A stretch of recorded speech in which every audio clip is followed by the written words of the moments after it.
Direct selling किसको बोलते हैं, बहुत ध्यान से समझना और तब कंपैरिजन करना और तब डिसीजन बनाना।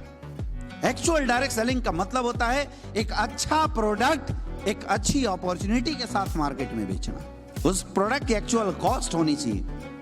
तो अगर किसी को डायरेक्ट सेलिंग इंडस्ट्री में सफल होना है तो 4 चीजों का कॉम्बिनेशन चाहिए। अगर है तो आप सफल हो सकते हैं, नहीं है तो नहीं हो सकते। ये बात किसी को नहीं बताया जाता। सबसे पहला एक अच्छा प्रोडक्ट में दम होना चाहिए, प्रोडक्ट में क्वालिटी होना चाहिए, प्रोडक्ट में रिजल्ट होना चाहिए। अगर ऐसा है तो धंधा होगा, नहीं है तो नहीं चलेगा। लेकिन मेरा सवाल है, क्या सिर्फ अच्छे प्रोडक्ट बेचने से सफल हो जाएगा? नहीं हो सकता। ये होटल है रमाडा, 35 करोड़ की होटल है, लेकिन इसके मालिक को कोई पैसे की प्रॉब्लम आ गई और उसने आपको बोला कि भाई साहब 35 करोड़ की होटल है, मैं आपको 5 करोड़ में दे दूंगा। मुझे बताओ ये फायदा, ये जो सौदा है फायदे का है नुकसान का है? लेकिन क्या ये अपॉर्चुनिटी आपके लिए है? क्या आपके पास 5 करोड़ है? फायदे का बिजनेस है, लेकिन फिर भी आपके किसी काम का।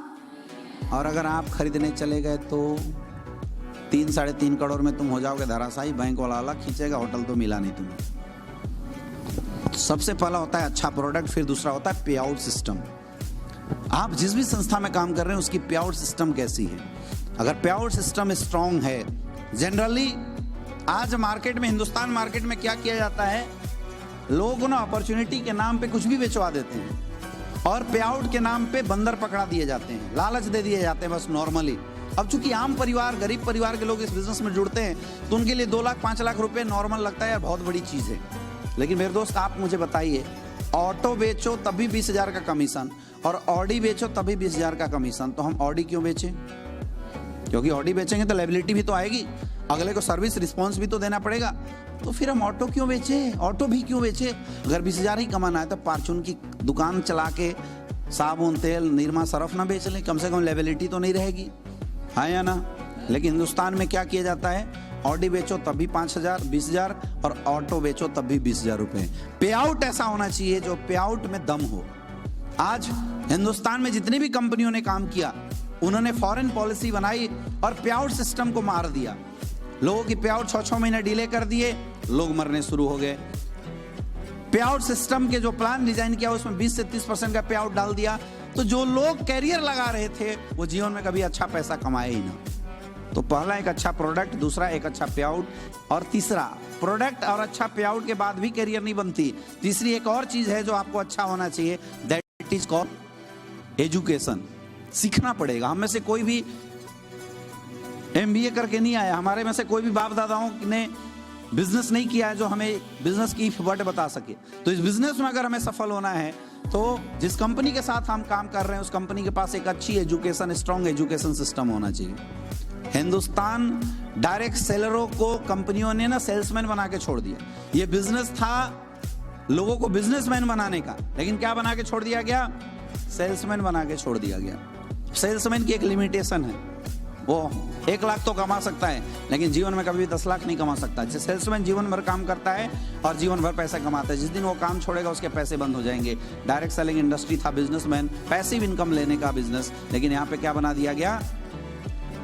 सेल्समैन बना दिया गया। और फिर होता है एक अच्छा अपलाइन।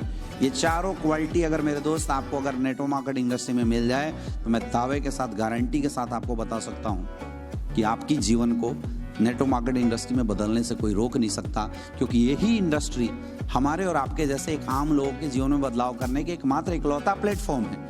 इस इंडस्ट्री में कोई रिकॉग्निशन पूछा नहीं जाता, इस इंडस्ट्री में कोई औकात नहीं पूछी जाती, इस इंडस्ट्री में किसी की कोई पर्सनल पहचान नहीं पूछी जाती, एजुकेशन क्वालिफिकेशन किसी का नहीं पूछा जाता है। आपका अपलाइन सिर्फ एक ही सवाल आपसे करता है, क्या आपके सपने हैं? और अगर जवाब आता है यस तो वेलकम, और जवाब आता है नो तो वेलकम। यही तो बात होती है, नहीं होती?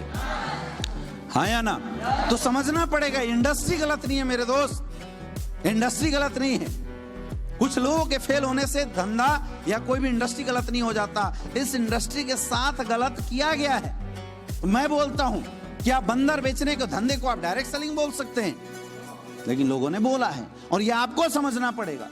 इंडस्ट्री में कैरियर बड़ा है, लेकिन हमें यह समझना पड़ेगा कि किस संस्था के साथ हम काम करें जहां पे हमारी बड़ी कैरियर बन सकती है। और उसकी पहचान इन 4 क्वालिटी से किया जा सकता है। यही बात आज तक हिंदुस्तान के डायरेक्ट सेलरों को पता नहीं चला, जिसकी वजह से हिंदुस्तान डायरेक्ट सेलर यूज होते चले गए हैं। ये 4 चीज को आपको चेक करना पड़ेगा मेरे दोस्त। और आप, मैं बोलता हूं, चेक करो, एसलीपीएस वेलनेस के अंदर चेक करो, क्या एसलीपीएस वेलनेस के प्रोडक्ट अच्छे हैं? अगर जवाब है यस तो काम करो, नो तो मत काम करना। दूसरा, क्या एसलीपीएस वेलनेस के पे आउट सिस्टम अच्छे हैं? हिंदुस्तान की पहली ऐसी कंपनी है मेरे दोस्त जो लिखित प्लान में 60 से 70% का पैसा लिख के देती है। गुमराह की बात नहीं है, सच्चाई है। ये वजह है कि पिछले 9 साल के अंदर एसलीपीएस वेलनेस में 260 से ज्यादा लोग डायमंड है और 150 से ज्यादा लोग करोड़पति क्लब में हैं। पे आउट सिस्टम का दम है, ये पे आउट सिस्टम की ताकत है। पे आउट सिस्टम की ताकत है कि एसलीपीएस वेलनेस, जिसने धंधे की शुरुआत आज से 9 साल पहले 0 से कंपनी ने किया था, आज इस कंपनी के पास खुद की 5 फैक्ट्री है और टर्नओवर के मामले में हम हिंदुस्तान की 3री नंबर की कंपनी बन चुके हैं। और उन कंपनियों को हमने पीछे किया है जो पिछले 20-30 साल से काम करती थी। ये काम एसलीपीएस वेलनेस ने किया है, क्योंकि एसलीपीएस वेलनेस के एजुकेशन सिस्टम में भी दम है।